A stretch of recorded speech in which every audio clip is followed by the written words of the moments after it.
Bonjour à tous et bienvenue au Parc Chano, à la SAFIM.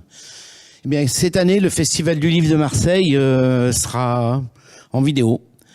Nous sommes vraiment désolés de ne pas vous accueillir. Nous étions 10 000 l'année dernière avec à peu près 70 auteurs. Cette année, 82 auteurs devaient nous retrouver. Et ben voilà, vous aurez à peu près 15 conférences.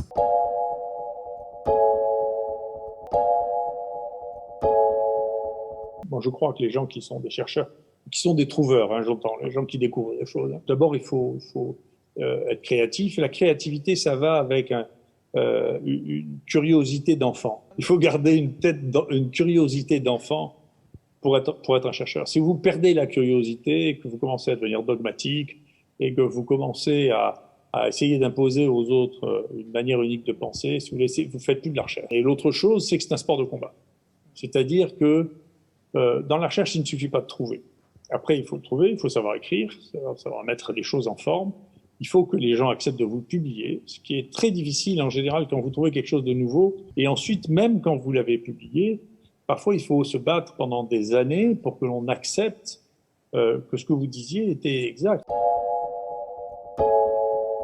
Nous avons édité ensemble Voyage immobile en temps de confinement, ce fameux livre qui est pour nous un best-seller, hein, parce que c'était pas évident de réunir 40 auteurs pour faire 40 nouvelles alors qu'ils étaient tous confinés, et tout ça pour que les bénéfices, vous les donniez, enfin nous les donnions, une très belle association qui s'appelle Hope Project, qui est l'hôpital pour enfants de la Timone. On remet aujourd'hui un chèque de 4 000 €. Ça m'a semblé assez évident quand Christophe Matteau, avec qui vous étiez en contact, oui, absolument, voir et m'a dit voilà, il y a ce projet. Ben, j'ai dit vas-y, parce que et puis j'ai appelé tous les participants qui participent à l'économie d'un livre.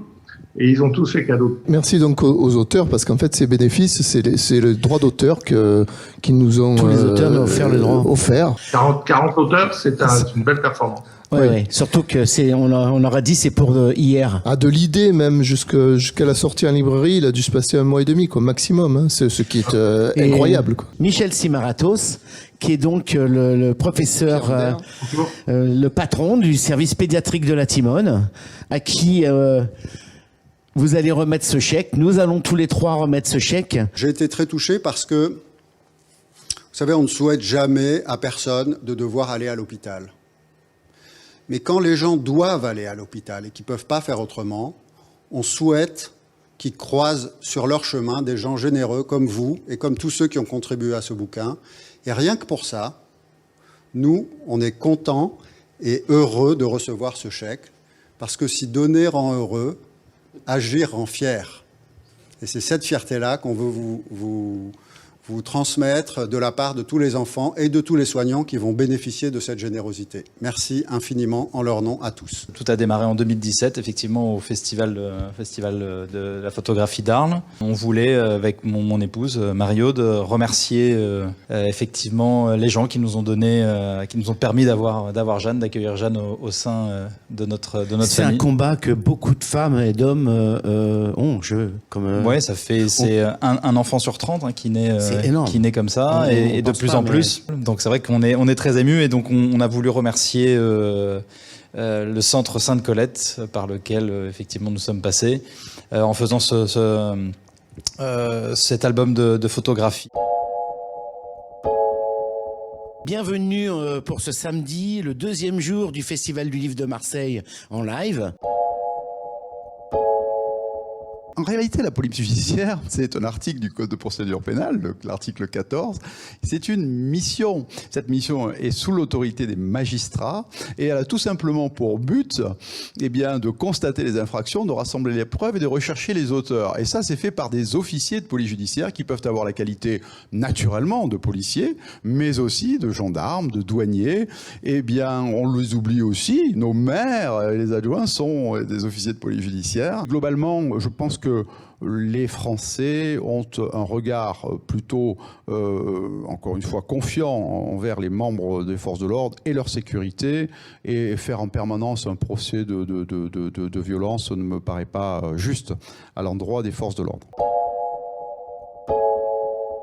Et je voulais qu'on sorte de la lecture de ce livre avec une envie mais furieuse d'exister.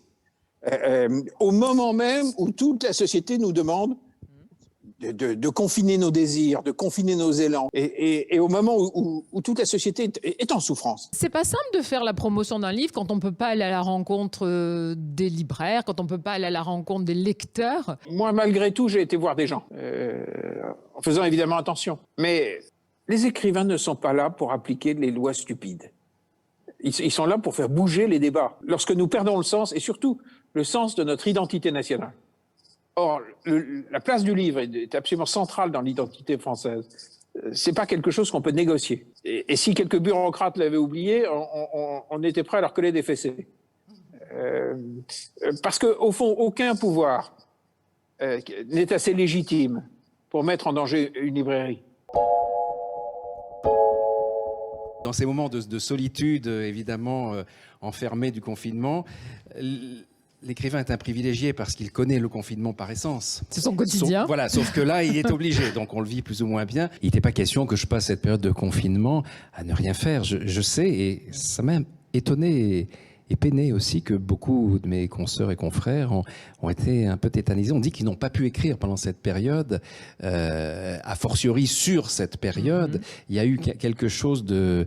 Et or, moi, j'aurais pas pu ne pas écrire, c'est-à-dire reprendre le pouvoir avec mes armes à moi, qui sont les mots, l'imaginaire, la reconstruction de la réalité. Cette demande, cette fidélité des lecteurs et cette émulation qui crée en moi aussi, c'est un merveilleux cadeau qui fait que voilà, une part de moi est toujours la même que lorsque j'écrivais mes premiers livres enfants, lorsque j'ai publié à 20 ans. Voilà, heureusement, j'ai vieilli, j'ai évolué, mais cet enthousiasme profond lié à l'acte d'écrire, de partager et d'avoir un retour sur mes personnages, voilà, ça, on peut pas. Pour moi, ce serait indécent de montrer une usure par rapport à ça ou de pas être conscient de ce privilège. Alors revenons sur la première parution de ce livre qui a provoqué quand même de grosses polémiques. C'est vrai, grosse polémique, mais je m'y attendais évidemment parce que associer le nom de De Gaulle et celui de Staline, c'est assez sulfureux, le nom de Staline. Donc de la part des gaullistes, je m'attendais à une belle bronca. Mais j'ai eu la chance dans mon malheur, d'avoir l'appui de la plus grande historienne, en tout cas c'est ainsi que je la considère, Annie Kriegel, qui était en plus grande spécialiste du phénomène communiste et qui est venue à mon secours avec tous les arguments qu'elle possédait personnellement, et elle avait fait partie elle-même du Parti communiste, donc elle connaissait très bien de l'intérieur du Parti communiste. Et juste une anecdote sur son lit de mort, elle m'a fait promettre de continuer. Elle a eu ce mot extraordinaire, elle m'a dit: Henri, maintenant il faut travailler. J'en avais écrit 2 fois 2 tomes de 500 pages. Pour moi, la littérature a toujours un rapport avec la vérité. Et je pense que le plus intéressant chez la littérature, c'est de raconter la vérité avec les vêtements du mensonge, parce que la fiction, c'est un mensonge. Le plus intéressant pour moi, c'est le côté philosophique de la science. C'est pas la découverte scientifique en elle-même, c'est plutôt qu'est-ce qu'elle nous veut dire sous nous-mêmes, sur notre monde, sur le futur, sur n'importe quel sujet. Quelles sont les conséquences philosophiques? Je vais montrer comment l'être humain va changer. L'humanité, en tant qu'on la connaisse, est en train de finir, et comment l'immortalité va arriver aux êtres humains. Est-il possible que l'intelligence artificielle devienne consciente, oui ou non? Il y a un débat, il y a des scientifiques qui pensent oui, d'autres pensent non. À mon avis, oui. Et dans le bouquin, je vais démontrer comment ça s'ira passer. Beaucoup de scientifiques pensent que à un certain niveau d'intelligence, de complexité d'intelligence, la conscience émergera, parce que la nature l'a fait déjà. Nous sommes conscients. Alors, si la nature l'a fait, c'est possible de le faire. La façon que j'ai de concevoir la pop philosophie, de la pratiquer, elle consiste en 2 finalités. La première, vous l'avez dite, c'est de promouvoir la culture populaire, de lui donner ses lettres de noblesse, parce que ça ne vous aura pas échappé que cette culture populaire, même si elle nous divertit, même si elle connaît un succès considérable, elle souffre et elle continue de souffrir d'un certain discrédit auprès d'une élite qui considère que c'est une moindre culture. Donc moi, je cherche à montrer que, eh bien, qu'elle pense avec ses propres codes un certain nombre de leçons de sagesse. Et puis le deuxième geste que j'essaye de faire tout autant, c'est de montrer que la philosophie n'est pas réservée à une élite, justement. Enfin, en tout cas, que la philosophie n'est pas quelque chose qui serait coupé du réel, inaccessible, inaudible, trop abstrait pour être compris. Donc j'essaye de donner accès le plus possible à la philosophie et en même temps, j'essaie de promouvoir la culture populaire. Je crois qu'un bon enseignant, il n'y a pas de recette universelle, il y a des recettes singulières. Moi, je viens d'une famille du spectacle, donc c'est un peu dans notre ADN, mais c'est un peu le monde dans lequel on vit. Et donc, j'avais envie de participer à ce monde, mais du côté de l'écriture. Je m'imaginais pas particulièrement acteur ou être sur le devant de la scène, mais l'idée de derrière une pièce de théâtre, derrière une chanson, derrière un film, il y a toujours une histoire qui est racontée. Et moi, c'était cette dimension narrative qui me plaisait, de créer des personnages, raconter des histoires, créer des scènes, créer des mondes même. Enfin, c'est vraiment ça qui, dans mon enfance, m'a tout de suite obsédé et excité, quoi. Donc très tôt, oui, j'ai voulu faire ça. Et effectivement, adolescent, je pensais pas du tout au roman. Je pensais vraiment que au théâtre. Bravo pour cette initiative, quoi, d'avoir tenu le festival, même dans ces conditions qui sont celles qu'elles sont, mais c'est quand même bien qu'on continue de faire exister les choses. Bonjour à tous, en ce dimanche matin, le dernier jour du Festival du Livre de Marseille, le 3e.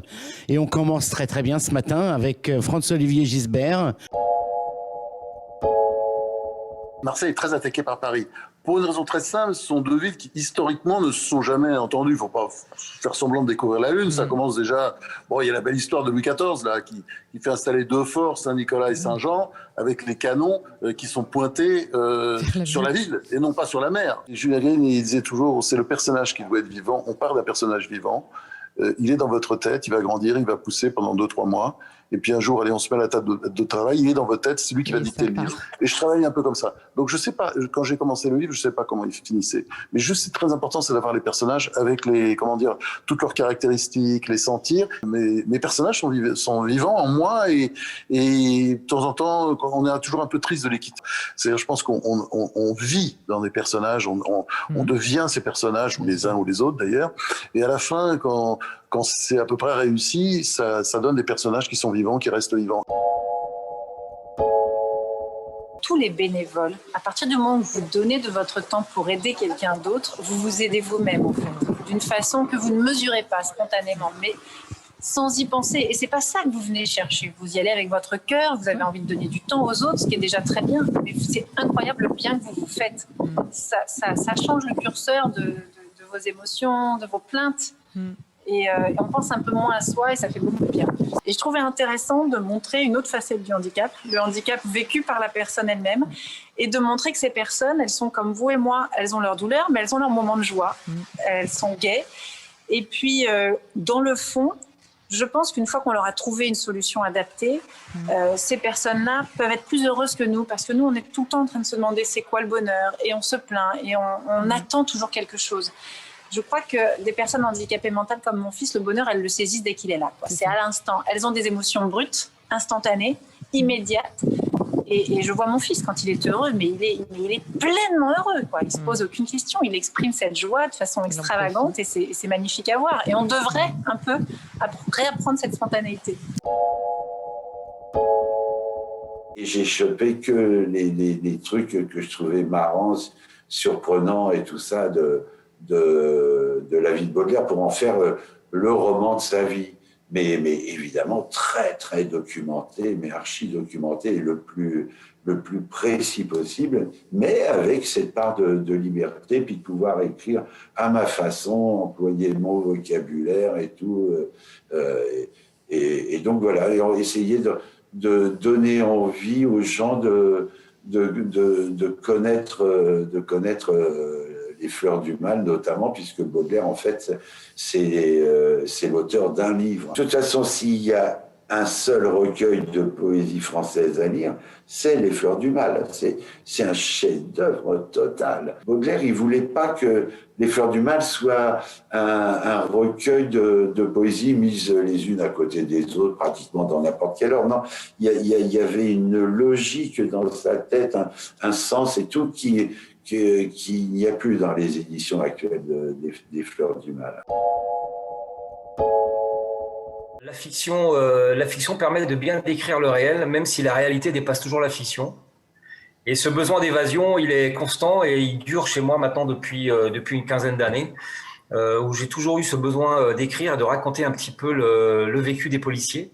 Et c'était tout l'intérêt de participer au prix du Quai des Orfèvres, de raconter un petit peu la réalité de l'intérieur d'une vie de flic aussi. Et c'était de montrer à la fois les vieux flics, ceux qui ont 32, 33 ans de carrière, confrontés à ceux qui sont un petit peu plus jeunes, et de montrer de l'intérieur comment eux, à travers aussi leur parcours de vie familiale, vivent une enquête criminelle de cette ampleur-là. C'est montrer aussi, je crois, à quel point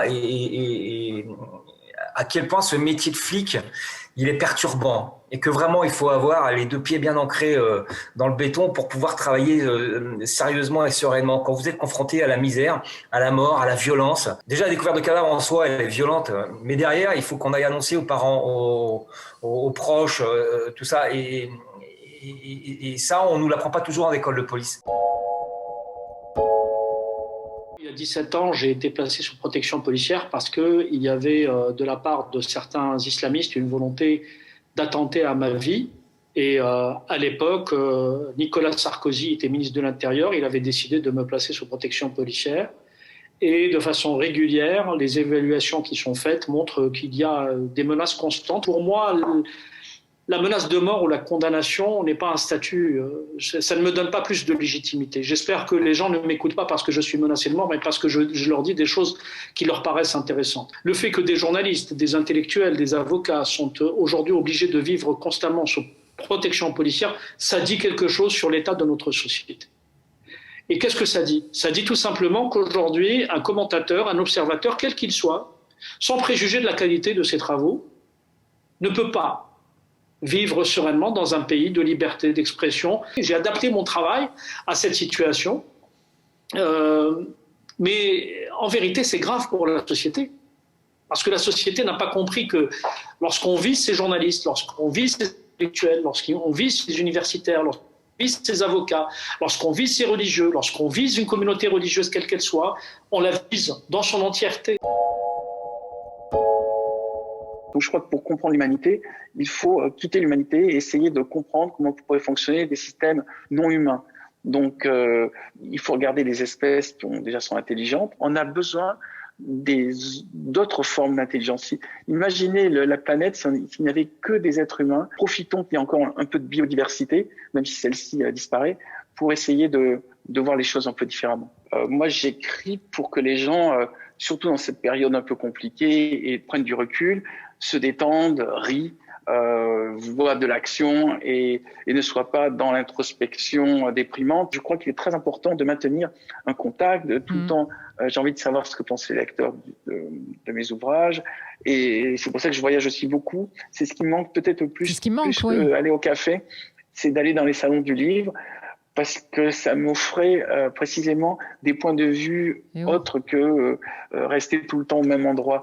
Je crois qu'un auteur qui vit dans sa tour d'ivoire, au bout d'un moment, écrit tout le temps les mêmes histoires. Merci à Laurence Guglielmo et à François David d'avoir organisé tout ça. Je voudrais aussi en profiter pour remercier tous nos partenaires, qu'ils soient institutionnels ou privés, sans qui, depuis des années, enfin la 3e année, nous ne pourrions pas faire ce festival du livre.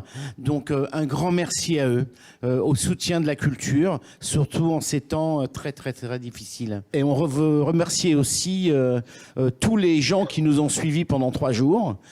Et puis je leur dis à l'année prochaine, le premier week-end de décembre, en vrai de vrai, au festival, au même endroit, au Parc Chanot, que je remercie de nous avoir accueillis avec la SAFIM pendant 3 jours.